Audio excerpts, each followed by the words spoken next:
Hello and welcome, my connoisseurs of movies, TV shows, and literature. You ready to shake things up? For those of you who are new to my channel, welcome. You may call me Loop Garou, and you are here to feast on my opinions of all things movie, TV, and book, where literature comes from. And hello, world! Now, I have always been a fan of satire, especially if it's done well. This episode we're looking at, or I should say looking into, my opinion, the funniest World War II satire ever created. And it is called Allo Allo. It was created by the BBC in 1982 and ran successfully until 1992. This is one of the later season's covers. This is Series 7.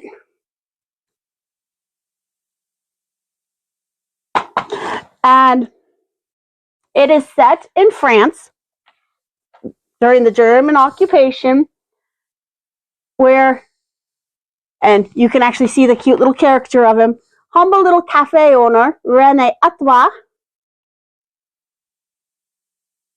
Little René Artois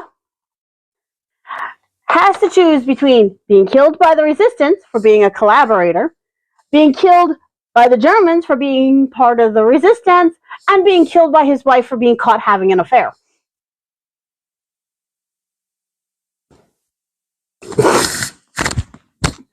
What ensues is pure, hilarious chaos.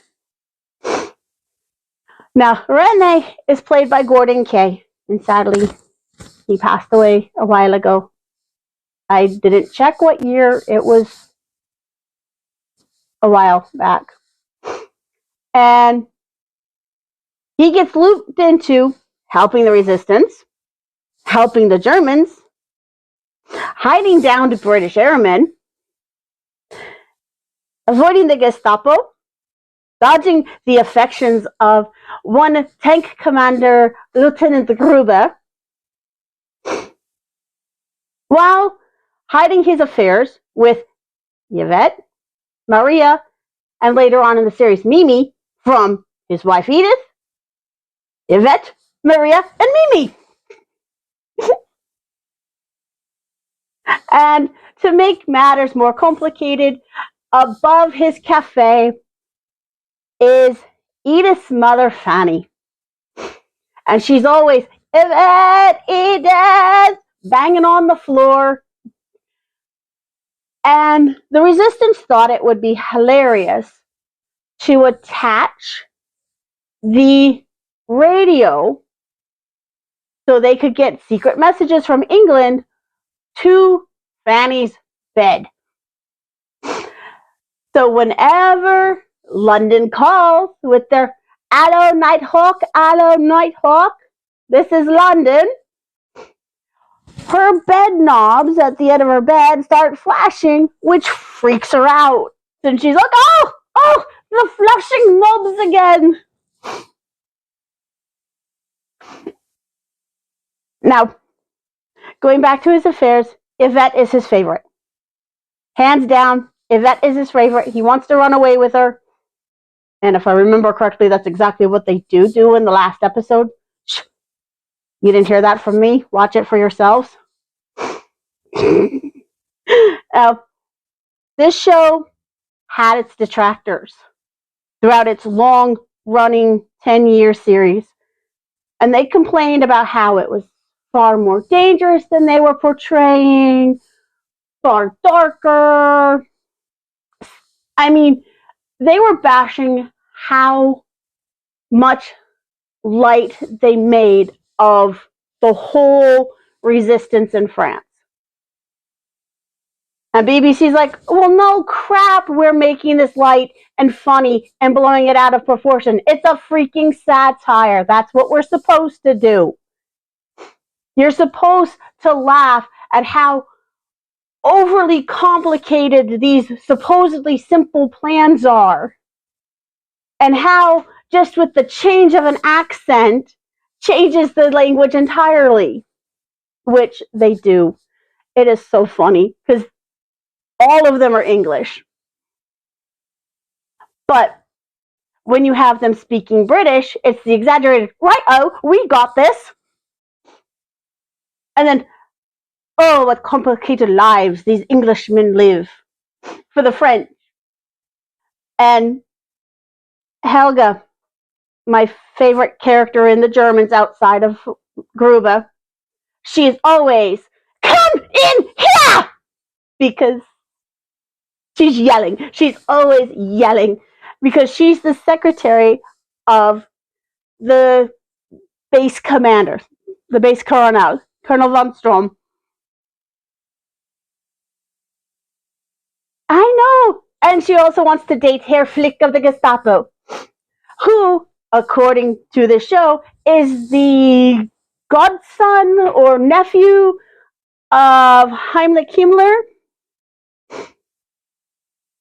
And in one of his messages, he said, we're very upset with the Gestapo in your area. You still haven't given us our pictures. Love, Uncle Heine. They're always throwing in little jokes like that. And if you're easily offended, don't watch this show. Just don't. The way they casually talk about Ruba being homosexual is hilarious. Because they all know he fancies Renee, or Renee's twin brother,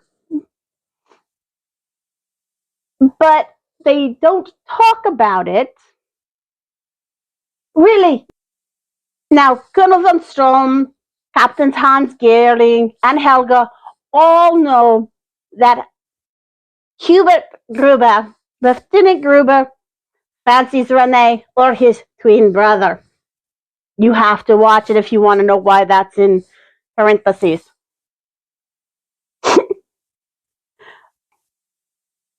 Now, he has to keep his tendencies on the down low, or Germany will send him to the Russian front, which is almost a guaranteed death sentence.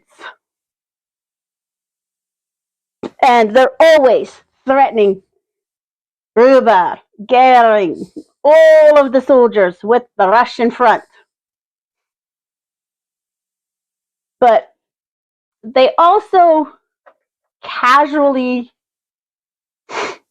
have drag situations. They dress up Maria to look like a little schoolboy. At one point, here Otto Flick of the Gestapo comes out from behind the clothing barrier wearing the exact same skimpy teddy as Helga.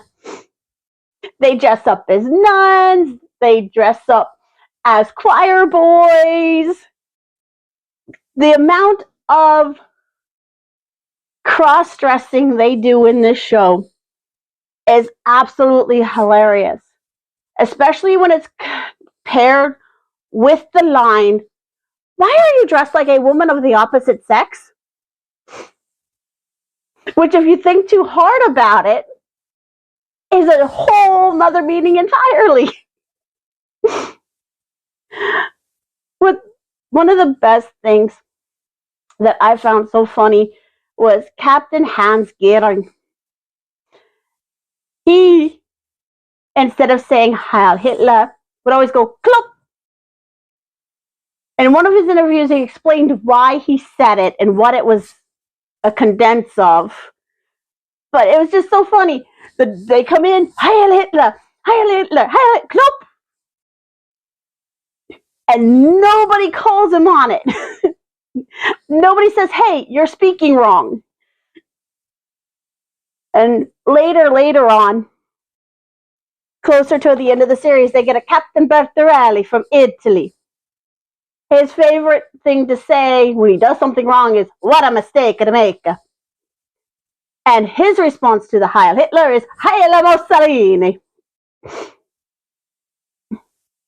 And he loves the beautiful ladies. They are just so overblown. And again, if you're easily offended by such things, this is not a show for you. I just think it was absolutely hilarious about how much they were able to get away with for an entire decade. That's 10 years, like 7.5, 8 seasons. Especially about World War II. Yes, it said a lot about the 80s and 90s when it came out. That you could reference all of these things and not get chewed out. Not be called, oh my gosh, you're so woke, or you're culturally appropriating, or any other such negative backlash cancel culture seems to be bringing forward. Allo Allo would not be made today as it was made when it first came out. It just won't, because too many people will, I am offended. But that was what was so funny about this show. It was never meant to be offensive. It was poking fun at themselves, the English, the whole situation of World War II, and just all centered in the little Nouveau Cafe à René à Toi. They're hunting like 3 or 4 famous paintings throughout the series, and one of them is the Fallen Madonna with the big boobies. And the way they describe it is like, yes, that is the Fallen Madonna with the big boobies, or the gold with the nose. They so casually talk about Colonel von Strom and Captain Goering paying for the pleasure of Yvette and Maria's company, with some of the funniest requests. The flying helmet and goggles with the wet celery, or the feather duster. And you have to wonder, what on earth could they possibly be doing with that? But then you go, wait, it's better not to think about it. But they also go back to making fun of the languages, because the caricature also on the box right here is Officer Crabtree. Officer Crabtree is a British intelligence officer disguising himself as a French policeman. And his accent is so bad that even Renee has to look at Yvette and go, what did he say? Oh, he said passing bad notes. Because he walked in to the cafe one morning and said, good morning. I had to arrest your neighbor for pissing bad nuts. What did he say? Our neighbor was passing bad notes. And when one of his friends showed up, she comments about, oh, we're speaking. This region of France is French, not their region of France is French. Poking fun of the different dialects from the different regions of the country, which happens in England all the time, because England has a very diverse set of accents. Yes, just like America. But do I recommend this show? Absolutely. Especially if you can watch it without taking offense to every little thing they're poking fun at. Because this is a satire. Satires are not meant to be taken seriously. You win!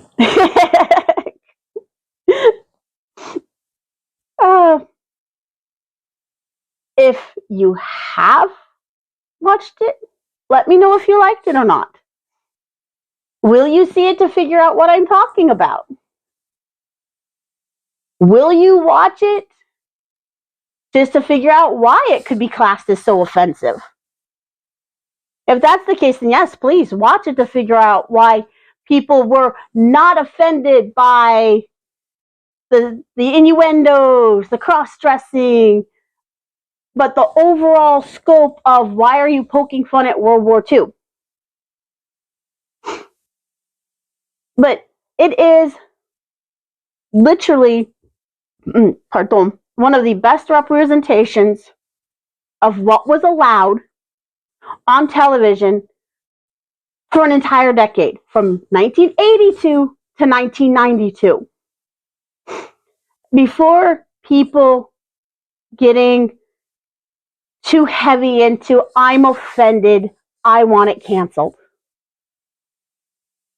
But remember, kindness is the key to understanding. So be kind to me and be kind to each other in the comments. Rescue the like button so you can tend to whatever injuries it may have acquired during the week. Run to the subscribe button so you guys can escape the zombies by smashing that bell. And I'll see you in the next one. Bye.